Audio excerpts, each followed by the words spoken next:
Agnes deliberately stabbed her own thigh with a sharp stick to draw blood, making it look like she'd gotten her first period. She walked up to Louise holding her blood-stained skirt, and Louise completely bought it, rushing her back to the room to get changed. But that was exactly the plan. Agnes needed to get her mom alone. The moment the door closed, Agnes frantically pulled up her phone's photo gallery. She flipped through photo after photo of different families posing together, and Louise had no idea what she was supposed to be looking at. Then Agnes, trembling, told her mother the truth. Patty, the man who had invited them on this trip, was a serial killer, and every family in those photos was already dead. Louise thought Agnes was just shaken up and rambling, but Agnes kept going. She explained that just minutes earlier, while playing ball with Aunt outside, he had deliberately thrown the ball into the backyard, completely out of sight of the adults. Aunt then quietly unlocked a small shed with a key. He lifted up floorboards hidden under a pile of straw, and underneath was a secret basement. What Agnes saw down there stopped her cold. It was packed wall to wall with luggage, backpacks, and bags, clearly from multiple different families. On the table sat over a dozen phones, all from different people. Then Aunt pulled out a thick photo album stuffed with family portraits. But in every single photo, Patty and Sierra were there too. Agnes still didn't get it, until Aunt found one photo with himself in it, pointed to a couple, and made clear with his fingers those were his real parents. Agnes stared at him in disbelief. Then Aunt pointed to his own tongue.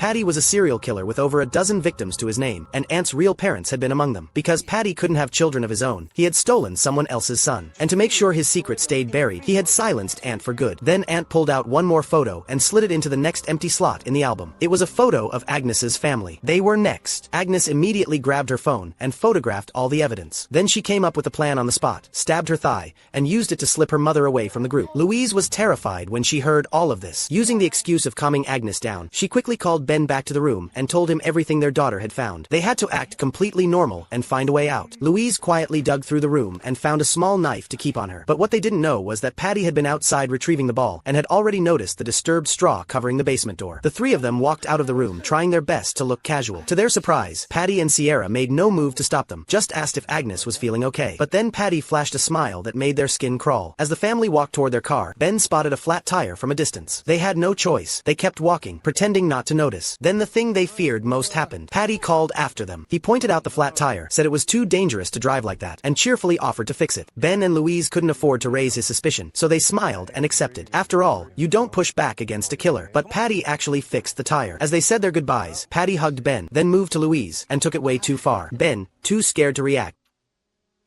just quietly shook his head at Louise and told her not to fight it. Inside the car, Agnes and Aunt shared a hug goodbye. Agnes promised him she would come back for him. The family piled in and were ready to floor it. Ben asked Aunt to open the gate, and Aunt sprinted over to do it. Then Patty called out, and all three of them felt their hearts drop. It was a false alarm. Patty just hit the remote to open the gate for them. The family forced smiles, convinced they were finally free, and then Agnes saw something that made her blood run cold.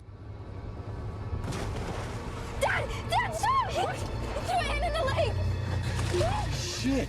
Ben, being too soft for his own good, jumped out of the car and dove in after him. But the second he did, Patty walked back and locked the farm gate with his key. By the time Ben got Aunt out of the water, Louise and Agnes were already on their knees at gunpoint. The family was dragged back inside. Under Patty's threats, they had no choice but to transfer every penny of their savings to his account. He then forced them to text their family back home, saying they were extending the trip and having a great time. Once he'd handled everything, Patty pulled the Wi-Fi router from the wall. Knowing Agnes was the sharpest one in the room, Patty decided to sedate her first. That crossed a line no mother could ignore. Louise quietly reached for the knife she'd hidden, and the moment Patty moved behind her to tie her up, she struck. Then she moved like an absolute warrior, ripping the shotgun right out of his hand.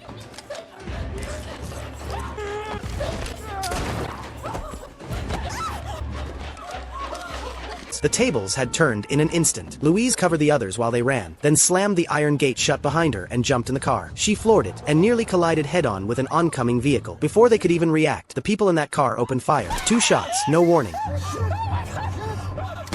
With nowhere to go, they reversed and scrambled into a nearby building, locking every door and window they could find. Outside, Patty's cousin Mike broke the chain and freed Patty and Sierra. He told them exactly where the family was hiding. On the other side, Aunt knew the place well and immediately led Louise to look for a phone to call for help. But the phone line had already been cut. Buying themselves whatever time they could, the two of them shoved a heavy cabinet against the door. Then a full layout of the building appeared in Louise's mind as she looked around. She spotted a skylight in the roof, a way out. Just as the two of them were about to make their move, the lights went out. Patty fired a shot into the air and announced the hunt had officially begun. Desperate to signal the neighbors, Ben grabbed a bottle of alcohol and rigged up a quick improvised Molotov cocktail, trying to set the nearby thatched roof on fire. But the second he cracked the window open, Mike nearly took his head off with a shot from below.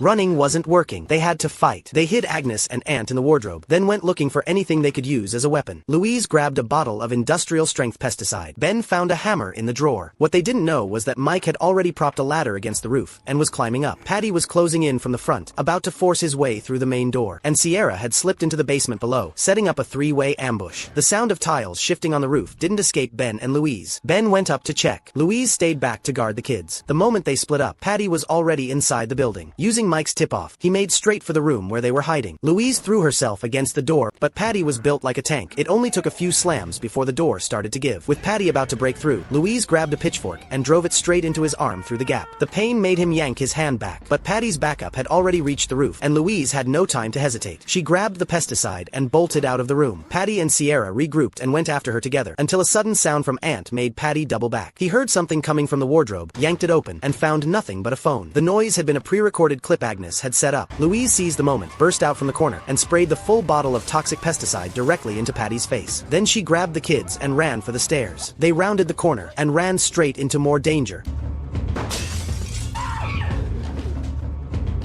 Ben smashed through a door with a hammer to protect his wife and daughter, catching Mike off guard and dropping him. But Ben was no fighter. It didn't take long before Mike had him pinned down on a broken window frame, right on the jagged glass. He was seconds away from dying right there. Louise came back just in time, picked up the fallen hammer, and brought it down hard on Mike's skull. He didn't get back up. Meanwhile, Sierra was busy washing the pesticide off Patty's face. He was in agony, but all he cared about was getting his hands on Agnes's family. Patty handed that job to Sierra and told her to finish them off. The family decided to climb down using the roof ladder. One by one, they made their way to the skylight and came face to face with Sierra, who had climbed up right behind them with her gun raised. She was furious, ready to tear them apart, and didn't see what was waiting beside her.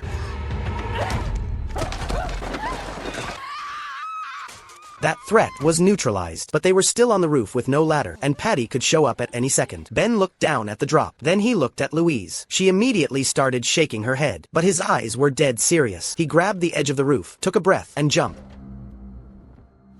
He hit the ground hard and bit back the pain, then hauled himself up and raised the ladder with a limp. Agnes went down first. Ben sent her straight to the car. Then Aunt and Louise made it down one by one. Just as they were about to reach the car, everything went wrong again. Agnes had run ahead and walked straight into Patty. Ben dropped his gun immediately, terrified for his daughter. Patty saw his dead wife and completely lost it. Louise dropped to her knees and begged him to let Agnes go. But Patty, completely unhinged, said Agnes would be perfectly safe, because he wanted her to replace Sierra. Then he raised his gun at Ben and Louise, and that's when Agnes reached into her pocket and pulled out the sedative she had hidden, drove it straight into Patty's thigh with full force. Patty's legs gave out almost instantly, and within seconds he was on the ground. They had every chance to finish him off, but in the end, they put the gun down and walked away. As the family finally turned to leave, Aunt stopped in his tracks. He picked up a large rock from the ground and slowly sat down on top of Patty.